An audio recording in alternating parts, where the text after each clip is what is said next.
Oke, untuk suka fisika kali ini kita masih membahas tentang listrik dinamis. Yang kita mau bahas di sini adalah hukum Kirchhoff 2 pada rangkaian satu loop. Di mana hukum Kirchhoff 2 ini udah dituliskan sigma, ini dibacanya sigma atau jumlah sigma GGL ya, ditambah sigma I dikali R sama dengan 0. Atau bisa kita sebutkan juga dengan hasil penjumlahan dari jumlah GGL dalam sumber tegangan dan penurunan tegangan sepanjang rangkaian tertutup atau loop sama dengan 0. Nah, aplikasi dari hukum Kirchhoff 2-nya adalah diberikan di contoh di bawah. Perhatikan rangkaian satu loop pada gambar di samping. Nah, ini adalah rangkaian satu loop. Pertanyaannya adalah kuat arus I dalam rangkaian, dan yang B tegangan antara titik A dan C. Maka kalau kita buat di sini, ini adalah yang diketahui dari gambar ini, udah lengkap yang diketahuinya. Ini adalah GGL ya.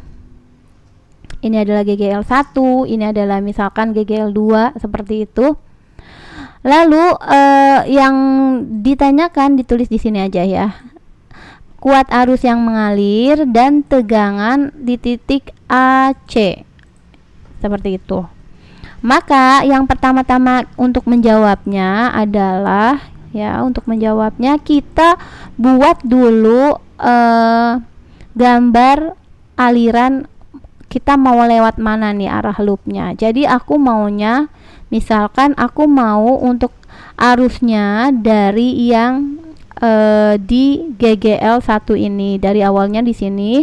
Ini ada artinya, untuk yang panjang itu adalah positif, untuk yang pendek ini adalah negatif. Begitu juga yang ini adalah negatif karena lebih pendek, yang positif yang lebih panjang. Lalu aku bikin arusnya melalui sini. Misalnya aku bikin titik dari sini, jalan ke sini, ke sini, ke sini, ke sini, ke sini, ke sini. Nah, seperti itu. Oke. Ini adalah arah loopnya aku buat. Jadi dia jalan dari positif 3 dulu. Oke. Jadi kita tulis dulu ya. Di sini kita untuk jawab yang A ya, yang A kita mau pakai hukum Kirchhoff 2 aplikasinya, ditambah jumlah GGL tambah jumlah I dikali R sama dengan 0. Setelah itu kita masukkan dari gambar yang udah kita buat. Pertama kali kita awalnya dari sini, maka ketemunya adalah yang positif dulu. Kalau positif kan langsung 3 aja ya ditulisnya. 3. Oke, di sini 3, positif 3. Jalan di sini karena ini adalah GGL, kita cari yang GGL dulu. Ini baru, ini enggak ada. Nah, ke sini baru ketemu lagi. Ketemu adalah minus 12, negatif 12. Maka harus ditulis minus 12, seperti itu. Karena udah tidak ada lagi GGL-nya, maka kita tambah, ikuti rumus ditambah I-nya ini yang kita cari dikali dengan R. R itu yang mana? Yang OHM ini, satuannya ohm. Ini dan ini. Berarti 7, jalan ke sini ketemu 7, jalan lagi baru ketemu 5. 7 tambah 5 sama dengan 0. Oke. 3 min 12 min 9.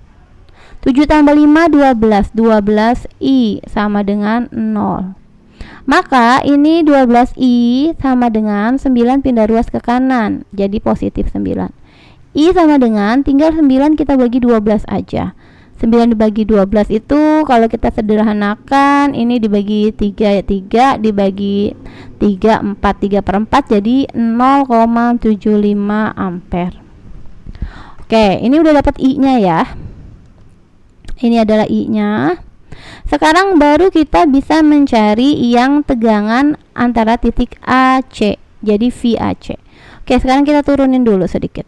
Nah, oke, sekarang untuk yang B, kita pakai rumus yang sama, sigma GGL tambah sigma I dikali dengan R. Nah, ini jangan sama dengan 0 karena kita mau cari GGL-nya, sama dengan nanti adalah nilainya. Ini bisa dilakukan dengan 2 cara. Cara yang pertama, kita lewat atas. Kita warna biru deh kalau lewat atas. Ya. Jadi jalannya ke atas dari A. Ini A-nya, aku biruin dulu. Ini A. Kita jalan A ke sini, jalan lagi ke sini ke B, jalan lagi. Oke, jalan lagi ke C. Nah, di sini berhenti sampai sini. Ya. Kita warnain biru. Jadi dari A ke B lalu ke C. Kita jalan ke sini, ketemu GGL-nya adalah -3. Kenapa? Karena dari sini nih jalannya, dari A. Ketemu yang kecil dulu, berarti kita tulis -3. Ya. Jalan lagi ke sini ke C, nggak ada lagi. Berarti kita tambah dengan. Nah, ini karena kita arah ke sini, sedangkan tadi loop yang kita buat arahnya ke sini, ya. Ini adalah berlawanan arah. Kalau tadi kita buat dari sini ke sini, sedangkan loopnya beda, berlawanan arah ke sini, maka arus yang tadi positif berubah jadi negatif. Kenapa? Karena berlawanan arah. Nah, ini adalah I-nya. I-nya kan berlawanan arah, maka negatif.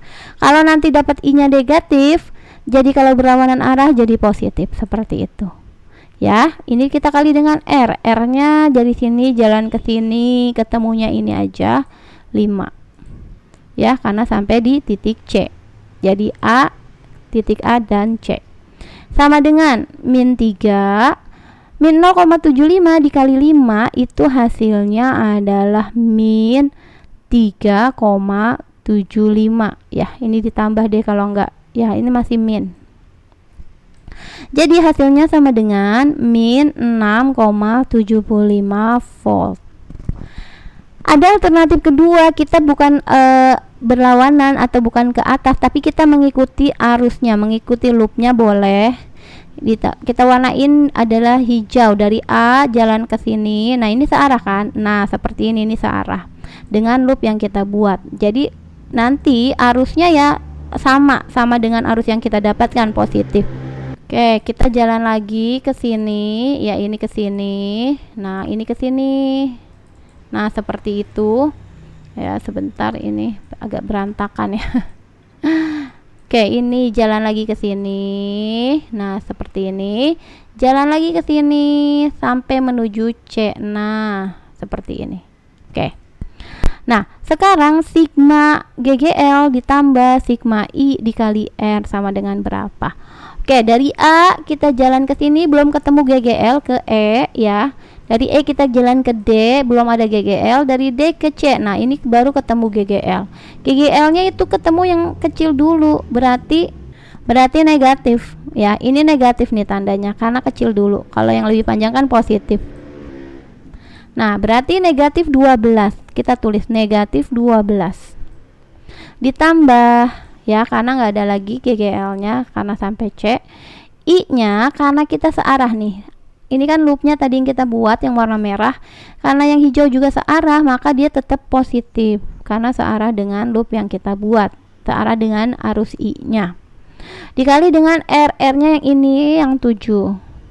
Jalan lagi ke sini, nggak ketemu R lagi, sudah habis, udah.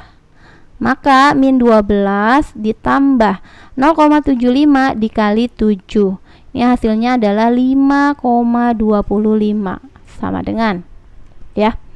Nah, di sini hasilnya -6,75 volt juga. Jadi, walaupun kita mencari dari A ke titik B baru ke C, ataupun dengan jalan ini jalannya ke atas atau lewat bawah dari A, E, D baru ke C, ini akan menghasilkan tegangan yang sama ya. Tapi ingat, harus diperhatikan apakah searah dengan loop yang tadi awal kita buat atau tidak, karena nanti akan berbeda tanda di I-nya seperti itu. Oke, ini pembahasan tentang listrik dinamis untuk satu loop. Semoga bisa mengerti ya.